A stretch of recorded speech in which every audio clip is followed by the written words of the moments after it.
Good evening. My name is Jeff. I'm an alcoholic. Jeff. Delighted to be in a meeting of Alcoholics Anonymous. Delighted to be sober.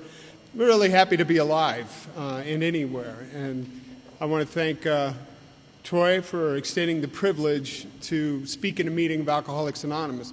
And I used to hear people say that, oh, it's a privilege to speak in a meeting of Alcoholics Anonymous. And it truly is. And I also read it, it's in the doctor's opinion. The doctor says that Bill came to Dr. Silkworth and asked for the privilege to be able to carry this message to other people. And with some misgiving, he allowed him to do that.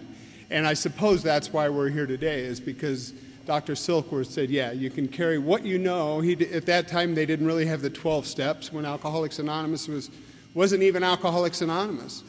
But so he carried this message, and nobody stayed sober for a long time, 6 months or longer.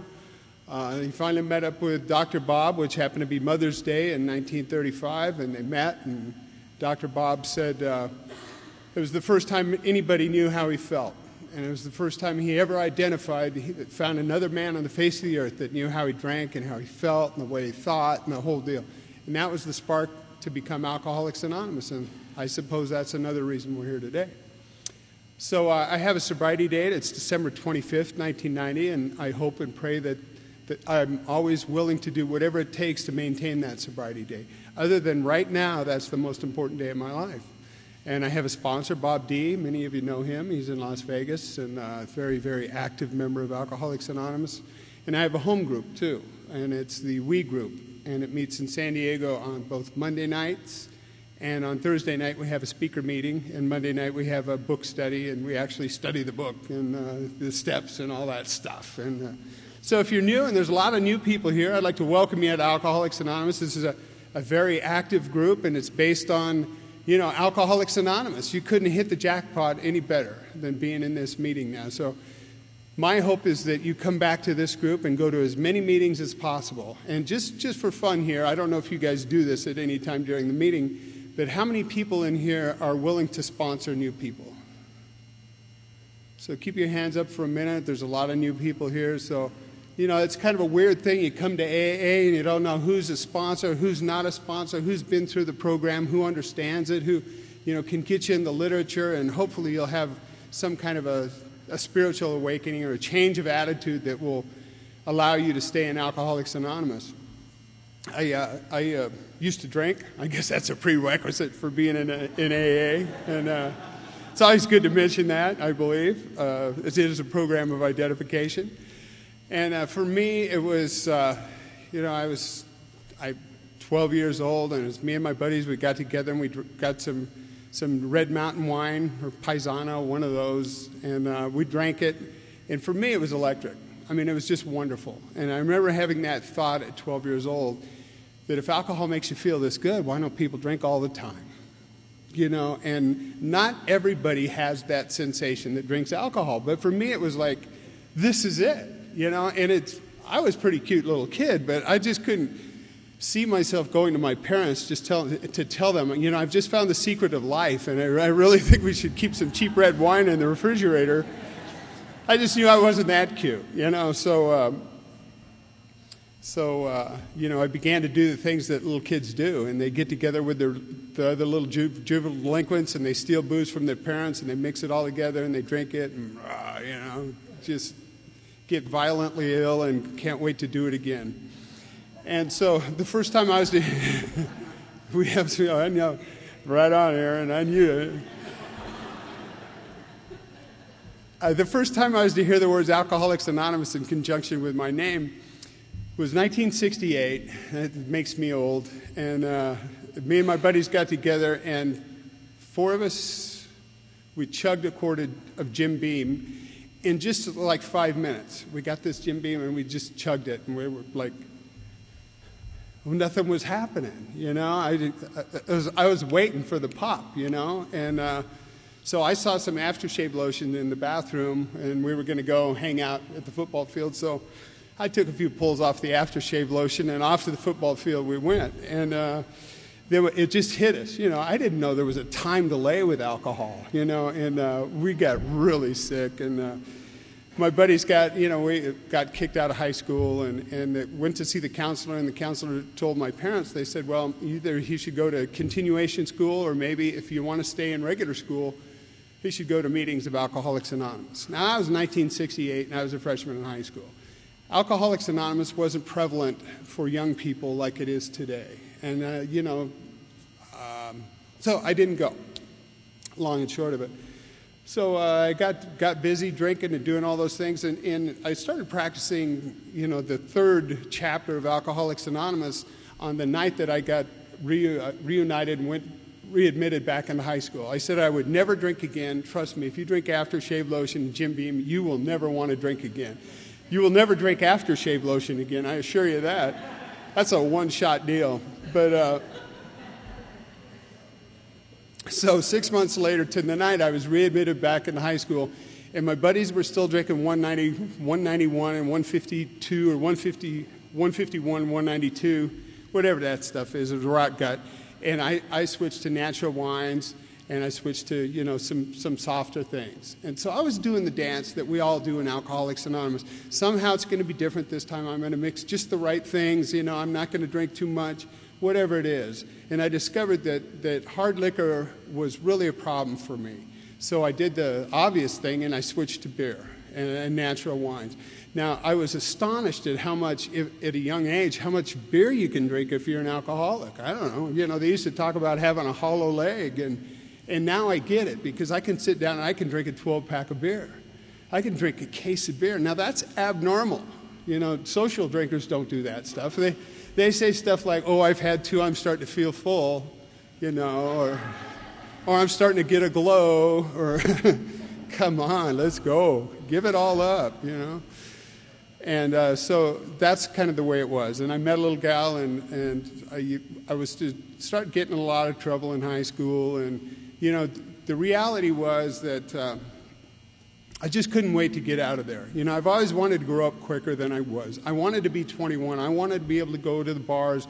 I wanted to drink like a gentleman. I've always wanted to do that since I was, 12, 13, 14 years old. I just want to be able to sit down with a bottle of anything and just go, just be that way with no parents and no school and all that. So I didn't go back my senior year of high school. I showed them, and had a resentment against the high school football coach. And, I ended up getting married at a young age to a little gal, and, we started this dance of death that we do here. I had no business getting married. She had no business getting married. It was just kind of like two crazy people getting together under the auspices of love. And anyhow, a few years later, my daughter Sarah was born, and that was truly a beautiful thing. And I said the thing that, parents often say is, I'm going to be a wonderful father, I'm going to be a good provider, I'm going to be a friend, I'm going to do all the things that parents do. And my parents were great examples of how to be parents. And somehow, I got this fault-finding, malcontent, this brain that I can find fault with anybody, but I'm going to do it better, and I'm going to do it different. And so Sarah was born, and, I started doing the things that young alcoholic men do, and I go out for a pack of cigarettes, and I don't come home for 2 or 3 days. Guess what? My wife misses me, So, she lost her sense of humor, and so after a while, that marriage was dissolved, and I came home and my stuff's out on the porch, and a suicide attempt and all the stuff we do, all the crazy stuff out there, because I couldn't stand the notion of not being able to see my daughter on a regular basis. And there was something inside me, and I didn't know what it was until I came to Alcoholics Anonymous, but there's something inside of me that's just clearly not right. And I don't know what it is, because I don't seem to be able to have,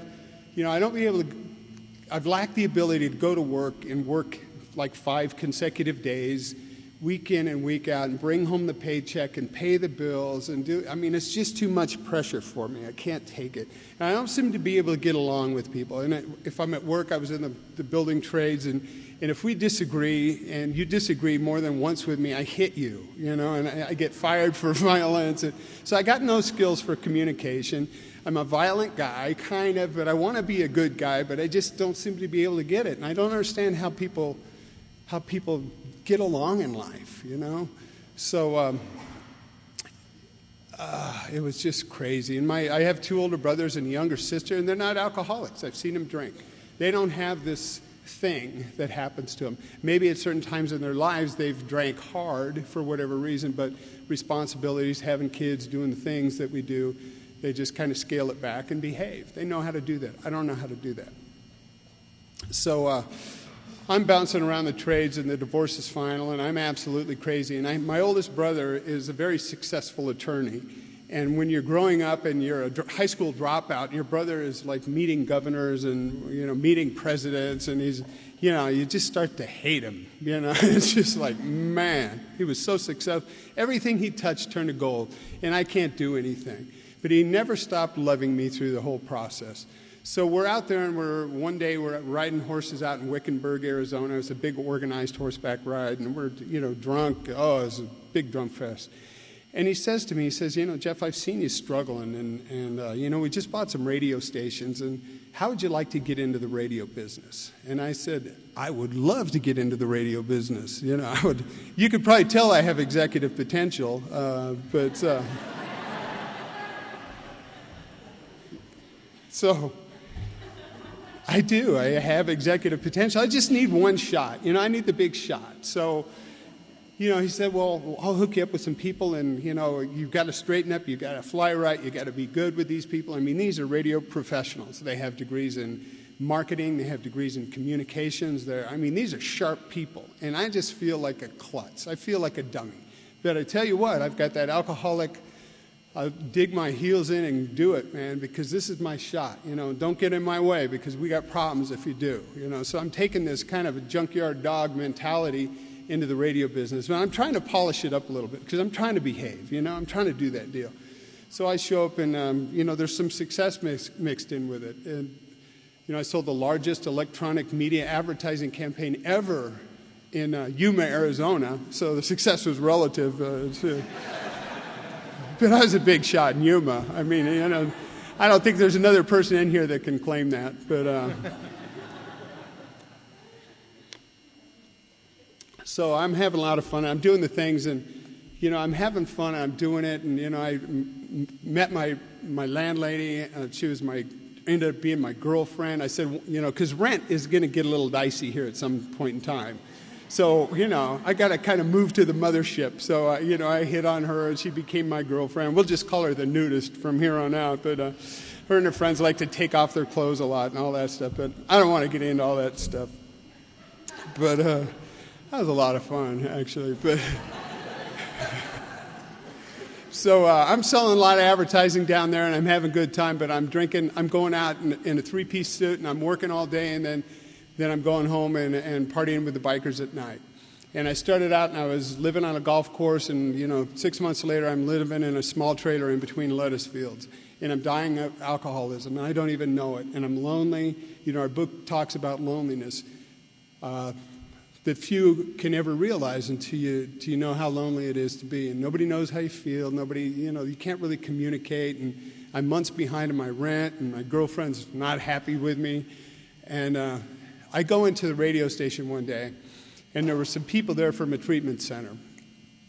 And they gave me the account. They said, meet with these people. So I went and met with them, and it was my job as a radio executive to find out more about their business. So I said, well, what do you treat? And they said, well, we work with people with drug and alcohol problems. And I thought, well, that's fascinating. I didn't make no eye contact the rest of the little interview. So it was my job to find out more about the business. So I wrote this stuff down, and I said, okay, I'll call you back later today. My job to write the commercials. So I called him back later that day, and I said, this is what I got. It says, I feel helpless and I feel hopeless, and my wife divorced me, and I can't keep a job, and I can't stop drinking. And they said, that's perfect. Yeah. And so, it's kind of like a little mini first step, I suppose. And so I'm driving down the street, and I've been like overcompensating for my blackouts for several days. And I'm driving down the street, and I hear my voice. Somebody suggested that I record it, so I recorded it. Never done any recording before.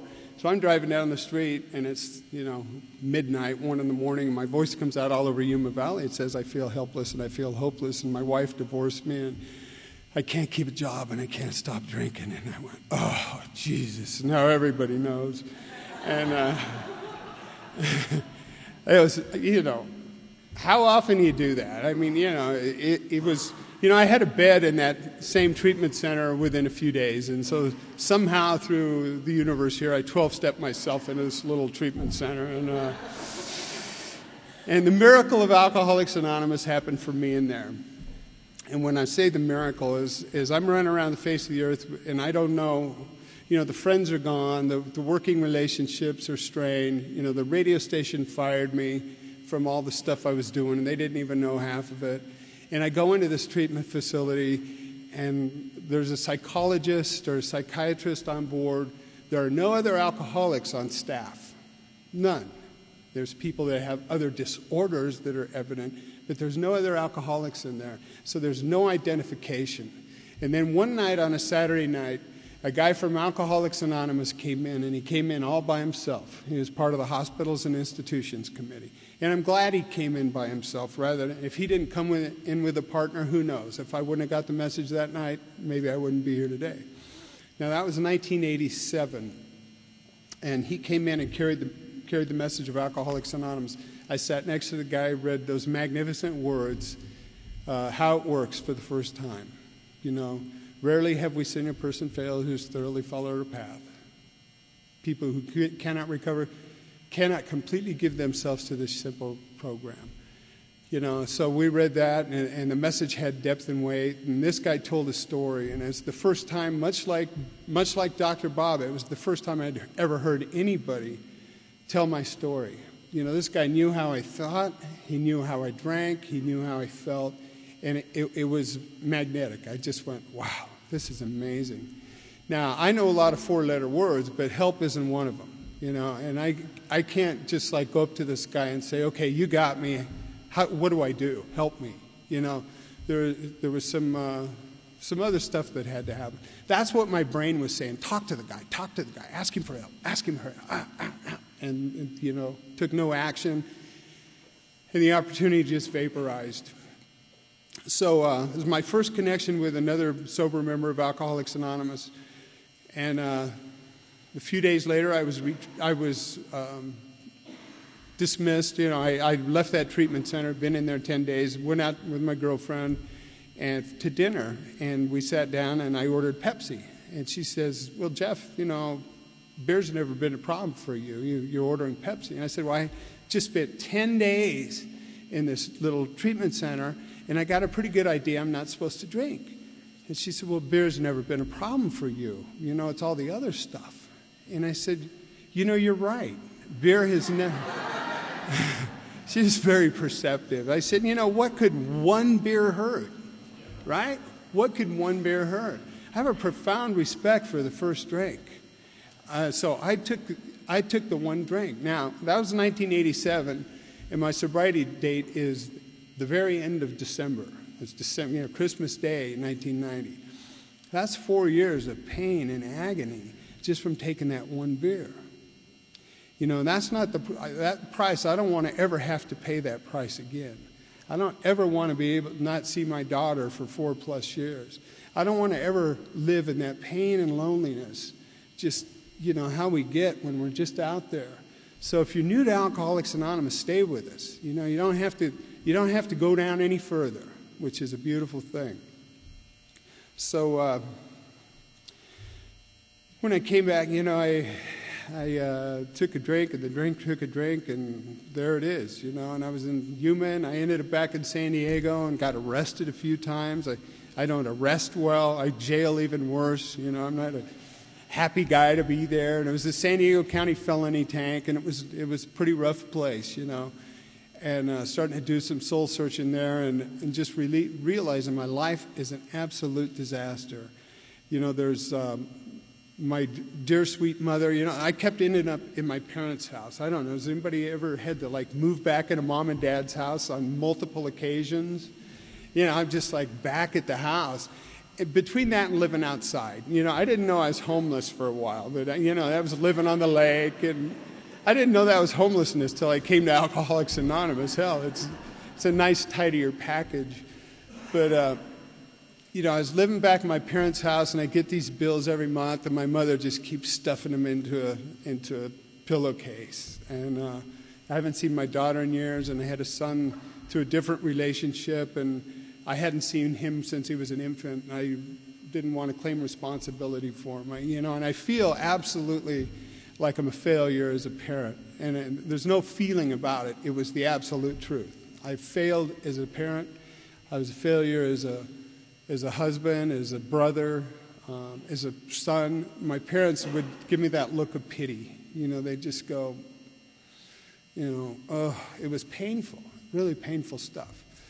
So somewhere in there, I remembered about going to meetings.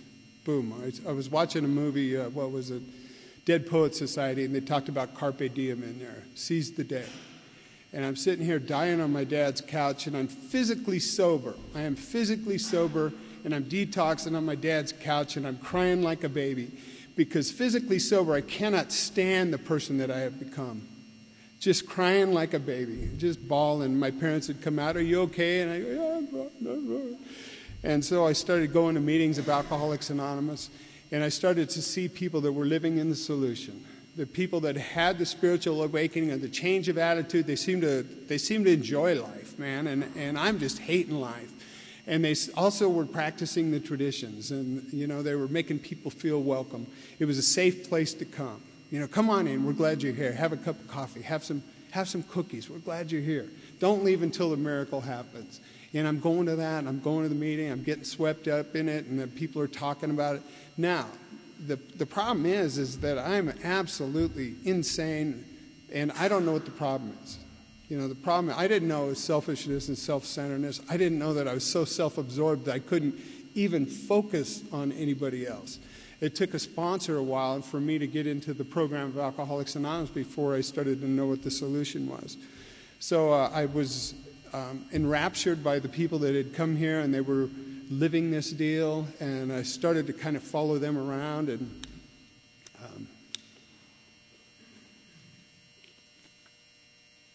some things happened. I met some good people, some solid people in Alcoholics Anonymous, and I finally ended up with a good sponsor. I was talking with Dave about it earlier. He knows my first sponsor, Barney Morris. Dave got sober there in San Diego or Orange County, Southern California, and Barney didn't care how I felt, and he really didn't care what I thought about anything. And he was a big guy. He was 6'3". He was an ex-anchor man, and he could give this talk and fill the room without a microphone. And Barney he goes, "I don't care how you feel. I really don't care what you think, Jeff. I care what you do." And he showed me how to get involved in a home group. And by his example, and that's what we are, I suppose. We're examples of what to do in Alcoholics Anonymous. Through his living example, getting involved in a home group, I started to feel like I was a sober member of Alcoholics Anonymous. Took some inventory, started to realize what the problem was, started to be able to make some of those amends. At 6 months of sobriety, I was reunited with my little girl, Sarah, and she'd gone from being a little girl into a young woman, and I wasn't there for it, and there's a long period of reconstruction ahead. And so we've been trying to rebuild that relationship for a while. So I got active in a home group as La Jolla Speakers, and I started feeling a part of, and started to make the inventory. Finally moved out of my parents' house again, and got a little place, and went to work after a while for this little coffee company, and just about then, I was probably about 5 years sober, and I was active with this home group, sponsoring a bunch of guys, about 12 guys, starting to feel like I was part of this thing. This company asked me to move to Northern California. And God, nothing like a new job and moving and stuff to make alcoholics absolutely insane. But, I wasn't suffering from long-term employment before, or prosperity when I came to you. So I went to my sponsor, Barney, and his sponsor, Johnny H., and we talked about it. And they said, "Yeah, take a risk, kid. Make the move." So moved to Northern California. Just prior to that, I met my lovely bride, Anita. And I was in a meeting, and, I told her I was moving to Northern California, and she couldn't take her eyes off of me. Okay, well, anyhow, we both had an affinity for each other, and so we started dating, and And we dated long distance for a while, and then she moved up, and she brought her sons with her, and one son, and then after a while, the other son moved in. And I got to tell you guys, you want to hear the story. Hear the story, you know. If you're going to date somebody, or guys or gals, this is reversible. So Anita's got the boys. We're living at the house, and I hear Anita's story for the first time, and I think, oh my God, I've got Ma Barker and the Menendez boys living in my house. But she's changed a lot, and so we had a hell of a ride up in there in Northern California, and we got very active up there, and the coffee pot's on, and our doors are always open to members of Alcoholics Anonymous to come on in. We had the great privilege of sponsoring a lot of people and being very active in Northern California. A few months after we got married, Anita and I bought our first little condominium overlooking the ocean in Pacifica, California. And I don't know how that happens to people like us. You know, we're both very, very, very low bottom drunks. And for us to have anything that belongs to us was amazing. She ended up getting a great job in a profession, working for a town, early on for the city council and later on for the police chief. And then I ended up going to work for this company and still work with them up until a few months ago. And, all I've done was practice Alcoholics Anonymous because I didn't come into you. I had no skills when I came to you guys. My skills were frustration, despair, and loneliness. And I came to you and just practiced the things that sponsors have taught me how to do. And through the program of Alcoholics Anonymous, went to work as a project manager for this company, was the first senior project manager in the Western United States, promoted in charge of construction and a team. When I did the calculation, I spent between $50 to $60 million worth of this company's money over a 12-year career in project management. Prior to coming to Alcoholics Anonymous, I got pulled out of a recycling line for putting wax and sand into cans. That's what came to you 18 years ago. So just kind of moving along through that process, Anita and I finally moved to the East Bay, and we bought a beautiful home there, and then we got hit by all the other stuff going on out there too that perhaps some of you in there got hit with. So some financial stuff, and the company I was with asked me if we wanted to move back to San Diego, so we just moved back a few months ago, and some things started to happen there.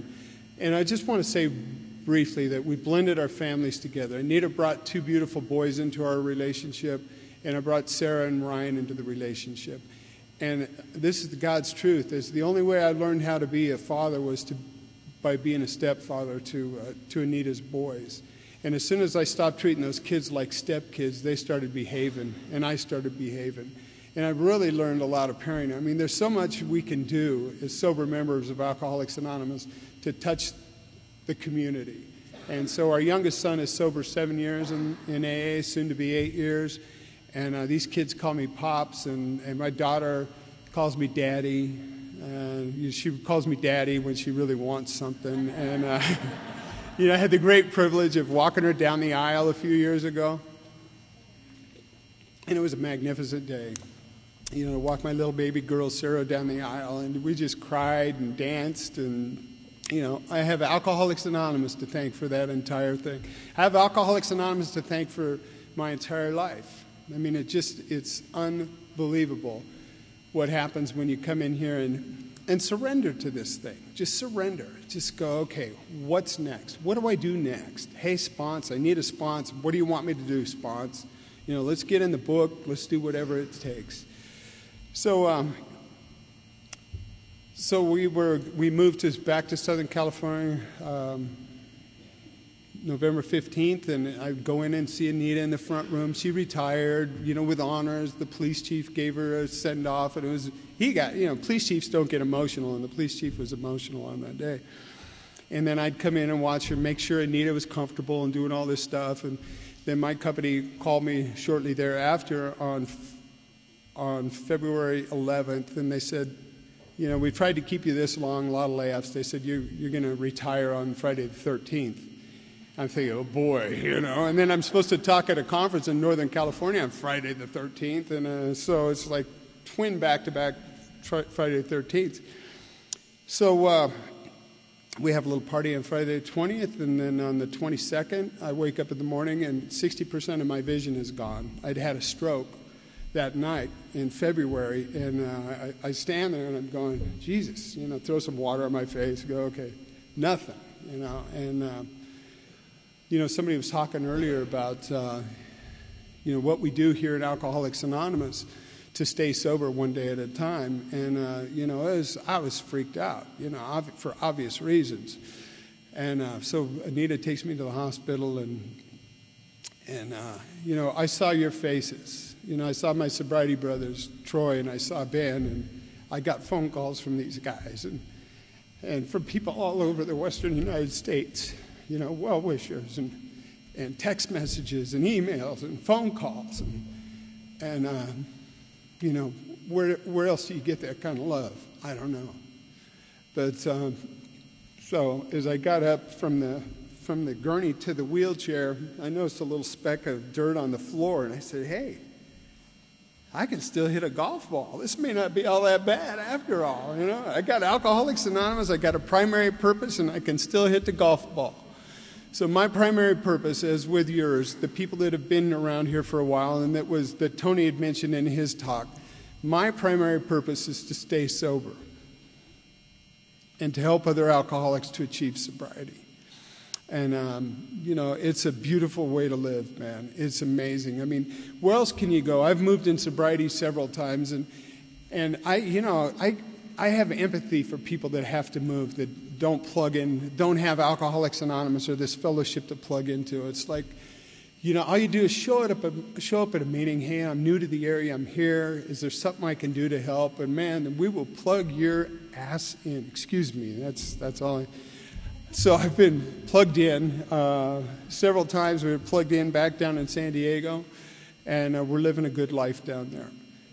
We have 4 grandchildren, and the grandchildren just love us. We got little Tristan. We're not sure if he's going to be one of us or not. I'm not judging. I'm just saying. And then Morgan, and then we got a couple other grandchildren that we brought into the family, and we're having a good time. As we learn how to do things here in Alcoholics Anonymous, to give ourselves completely to this program, it wasn't part of Anita's plan, and certainly wasn't part of my plan for her to have to drive me everywhere, starting from a certain day on. But that's just been it. She got in the car, and we drove up here, spending time with my dear friend Ben and his wife Nyla, and we were at the spring cleaning over the weekend. And where the hell were you? No, I'm kidding. It was a wonderful event. I tell you, it was great. Ralph W. was there, and my sponsor Bob D., and they took us through the big book of Alcoholics Anonymous and shared their experience, strength, and hope. And it's one of those weekends where it's like a life-changing experience. It just wasn't like, let's get together and talk about it. It was a life-changing experience. So that's an extraordinary thing. If you're new to Alcoholics Anonymous or not so new, and you just kind of, get involved with these things, do these things that we do. And I came out of there with so much more than I ever anticipated. So we're up here, and we're just kind of hanging out and doing some fishing and enjoying life.